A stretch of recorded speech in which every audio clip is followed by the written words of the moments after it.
Flat लेना खरीदना investment नहीं है, दिमाग से निकाल दो।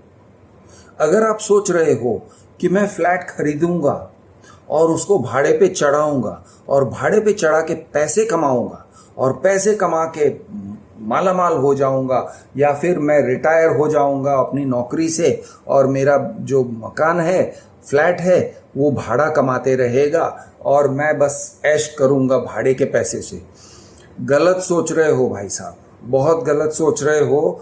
ऐसे नहीं होता है। इनफैक्ट आपका नुकसान होने जा रहा है, गारंटी।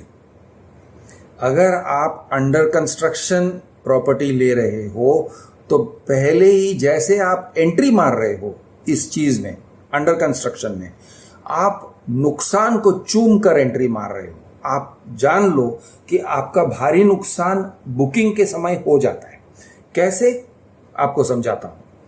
आप बुकिंग के समय, पहली बात है, आप नुकसान सहकर बुकिंग करते हो। 2 या 3% का मिनिमम कमीशन में चला जाएगा। किसको कमीशन जाएगा? चैनल पार्टनर्स को कमीशन जाएगा, और उनके साथ में एक लंबी जो श्रृंखला है, टेलीकॉलर से लेके चैनल पार्टनर से लेके उनसे कई बार चैनल पार्टनर के साथ एक ब्रोकर रहता है वगैरह वगैरह। तो 3% तो मिनिमम गया, समझो आपका 3% का घाटा वहीं पे हो गया। फिर इसके ऊपर आप 5% का स्टैंप ड्यूटी में घाटा समझ लो, मतलब 8% का आपका घाटा हो गया, वो वापस नहीं आने वाला है, वो लॉस है, वो गया। उसके ऊपर से आप जीएसटी भर रहे हो, लॉस ले रहे हो। जीएसटी के पैसे जो हैं, कुछ बिल्डर्स ऐसे हैं जो 15% वगैरह जीएसटी देने को ऑप्ट करते हैं, वो चूज करते हैं कि हमको 15% जीएसटी देना है, भारी जीएसटी देना है। क्यों? क्योंकि उनको रिफंड मिलेगा या जो भी उनका हिसाब है। जीएसटी बहुत ही कॉम्प्लिकेटेड टॉपिक है, मैं उसके ऊपर कोई विशेष बात कहना नहीं चाहता हूं क्योंकि ये मेरे समझ से बाहर है, क्वाइट ऑनेस्टली। लेकिन मैं इतना जरूर कहूंगा कि आपके जेब से जीएसटी जा रहा है, पूरा नुकसान हो रहा है आपका। आपको आपके फ्लैट के तरफ नहीं जा रहा है, वो जीएसटी के तरफ जा रहा है, टैक्स के तरफ जा रहा है। मतलब आपके जो पैसे पड़े हुए हैं उसमें से आप अगर 1 करोड़ का फ्लैट ले रहे हो तो समझ लो कि 10-15% गया उसमें। मतलब कमीशन, स्टैंप ड्यूटी, जीएसटी, ये सब समझ के आप समझो कि करीब करीब 15-20% का आप नुकसानी करके, लॉस सह के आप फ्लैट खरीद रहे हो। और यहां पर एक बहुत बड़ा असम्पशन है, एक नहीं अनेक असम्पशंस हैं। तो पहला असम्पशन मतलब जो चीज आपकी धारणा है वो सच होगा नहीं होगा वो बाद में पता चलेगा, लेकिन आपकी एक धारणा है। आपकी धारणा ये है, आप सोचते ऐसे हो कि आपको जो फ्लैट दिया जा रहा है वो एक सही कीमत पे दिया जा रहा है। बिल्डर आपको अगर कह रहा है कि ये 1 करोड़ का फ्लैट है तो वो कम से कम दाम में या एकदम रीजनेबल दाम में आपको बेच रहा है, ऐसे सोच के आप 1 करोड़ देने को तैयार हो रहे हो। लेकिन सच ये बात है कि बिल्डर आपका जो अप्रिसिएशन होने वाला है, यानी समझो कि 3 साल 4 साल के अंदर जो बढ़ोतरी होने वाली है, वो बढ़ोतरी का भी गिन के, मतलब वो बढ़ोतरी का फायदा जो है, नफा जो है, वो आपको नहीं होना चाहिए, बिल्डर को होना चाहिए, अपने को होना चाहिए, बिल्डर को। ऐसे सोच के वो करता है तो उसका जो प्राइसिंग है वो आपके नफे को खा के प्राइसिंग डिसाइड कर रहा है। आपको अगर समझ में नहीं आया तो मैं आपको ऐसे समझा दूं कि अगर 2022 में आप फ्लैट ले रहे हो तो आप 2022 के हिसाब से उसके पैसे चुकता नहीं कर रहे हो। स्पेशली अंडर कंस्ट्रक्शन की बात कर रहा हूं। अगर आप अंडर कंस्ट्रक्शन में वो कह रहा है कि मैं 2025 में आपको डिलीवरी दूंगा, तो इसका पोजीशन दूंगा, तो इसका मतलब ये होता है कि वो 2025 के हिसाब से प्राइस आपसे ले रहा है, भाव तय किया है उसने 2025 का, और 2025 के हिसाब से वो ले रहा है, आपसे फाड़ के ले रहा है। आप अगर 2025 में बेचने निकलोगे, नफे में तो नहीं बेच सकते हो, किसी भी सूरत में आप नफे में नहीं बेच सकोगे।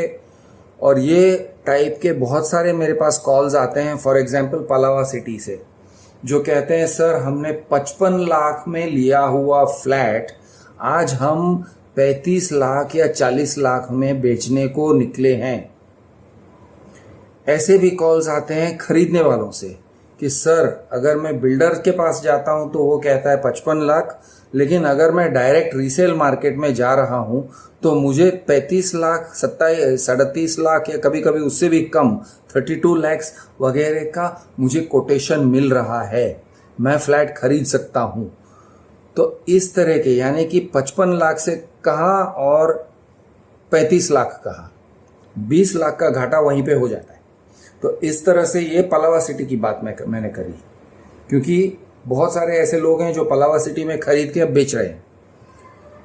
सिमिलरली इसी बात और उन लोगों को जो इंटरेस्ट का घाटा हुआ उसको छोड़ ही दो, उनको भारी इंटरेस्ट में घाटा हुआ है। मतलब ऐसे सोच लो कि 30-35 लाख का घाटा ही हुआ है, घाटे में बेच रहे हैं। और जो लोग उसको भाड़े पे चढ़ाए थे वो कहते हैं सर हमको ठीक से भाड़ा भी नहीं मिलता है, कभी भाड़े पे चढ़ता नहीं है, कभी चढ़ता है तो 7,000, 9,000, 10,000 ऐसे मामूली भाड़े पे हमको चढ़ाना पड़ता है।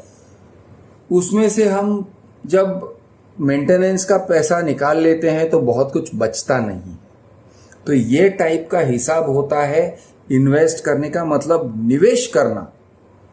फ्लैट में निवेश करना घाटे का सौदा है, 100% घाटे का सौदा है। अब ये घाटा और भी बढ़ सकता है। मैं आपको घाटे गिनवा रहा हूं तो घाटा एक तो ये है, दोबारा मैं गिनवा दूं कि पहला लॉस आपको होगा कि आप स्टैम्प ड्यूटी भर रहे हो, दूसरा ये होगा आप जीएसटी भर रहे हो, ये सारी चीजें आपको वापस नहीं मिलेंगे। आप कमीशन दे रहे हो 3% का मिनिमम, ओके, वो आपको वापस नहीं मिलने वाला है, वो आपके जेब से चला गया। इसके बावजूद अगर बिल्डर ने अपने टाइम पे सही टाइम पे फ्लैट आपको नहीं दिया तो सोच लो वैसे भी आपको घाटा हो ही रहा है, क्योंकि आप भाड़े पे रह रहे हो। अगर आप फ्लैट में रहना चाहते हो लेकिन अभी नहीं रह रहे हो और वेट कर रहे हो कि आपका अंडर कंस्ट्रक्शन का फ्लैट मिलेगा, मतलब आपको भाड़े का घाटा हो रहा है। अगर आप 10-15 हज़ार का हर महीने भाड़ा दे रहे हो, ओके, रेंट दे रहे हो रहने के लिए कहीं और, तो इसका मतलब आपने अंडर कंस्ट्रक्शन में बुकिंग करके उतने का घाटा किया। पोजीशन डेट से तो आपको घाटा गिनना ही चाहिए। वैसे आप पैसे देने लगो उस दिन से गिनना चाहिए, यानी आज अगर आप टोकन करके आते हो तो आज से आपको वो रेंट आपके ऊपर चढ़ रहा है उसको आपको घाटे में गिनना चाहिए। लेकिन चलो नहीं गिनते हो, ये गिनती की बात है। तो आप 2025 में अगर बिल्डर ने कहा 2025 जनवरी में मैं देने वाला हूं और उसने 2025 में नहीं दिया, तब से तो आपको गिनना ही चाहिए कि ये मेरा नुकसान हो रहा है और ये पहला महीना था 15,000, हर महीने 15 के हिसाब से मेरा नुकसान हो रहा है। आपको गिनना तो चाहिए, गिनते नहीं हो, ये सब आप गिनती करते नहीं हो, लेकिन करना चाहिए नुकसान। दूसरी बात है आप लोन लेते हो, लोन के ऊपर जो इंटरेस्ट भर रहे हो वो आपका नुकसान है। और अगेन आप सोचोगे नहीं यार, मैं जब लोन ले लेता हूं उस दिन से मैं नुकसान नहीं गिनूंगा, और मैं अपना नुकसान तब से गिनूंगा जब से बिल्डर का पोजीशन डेट आता है। तो जनवरी 2025 में पोजीशन डेट है और उसने 2025 जनवरी में नहीं दिया, उसने 2025 दिसंबर में दिया, तो 11-12 महीने का जो इंटरेस्ट है उतना तो आप नुकसान ही गिनोगे, कम से कम उतना तो गिनोगे। मैं तो कहता हूं आज से गिनो, लेकिन चलो नहीं गिनते हो तब से तो गिनोगे, वो आपका नुकसान है। और अगर कभी कभी बिल्डर 2-3-4 साल आगे ढकेल देता है, क्या कह के, कोविड कह के ढकेलेगा, पोजीशन नहीं हो पा रहा है, स्टील और सीमेंट के भाव बढ़ गए बोल के ढकेलता है, लेबर मिल नहीं रहा है बोल के ढकेलेगा, रशिया और यूक्रेन के बीच में वॉर हो रहा है और उसकी वजह से अब इंटरनेशनल ट्रेड डिसरप्टेड है वगैरह वगैरह, फोर्स मैजोर है, मैं नहीं दे पाता हूँ, फोर्स मैजोर है तो ये मैंने नहीं किया है कह के 3-4 साल आगे ढकेल देगा, वो नुकसान आपका है। तो आप अपनी नुकसानी गिनोगे नहीं तो आपको लगेगा हम फायदे में रह रहे हैं। उससे अच्छा होता कि जो प्रॉपर्टी तैयार है आज की तारीख में, वो प्रॉपर्टी ले लेते, उसके ऊपर आपका लोन हो जाता, वो प्रॉपर्टी को गिरवी रख के आप होम लोन चुकता करते, लेकिन वो प्रॉपर्टी को एंजॉय तो कर रहे हो और भाड़ा तो नहीं दे रहे हो बाहर।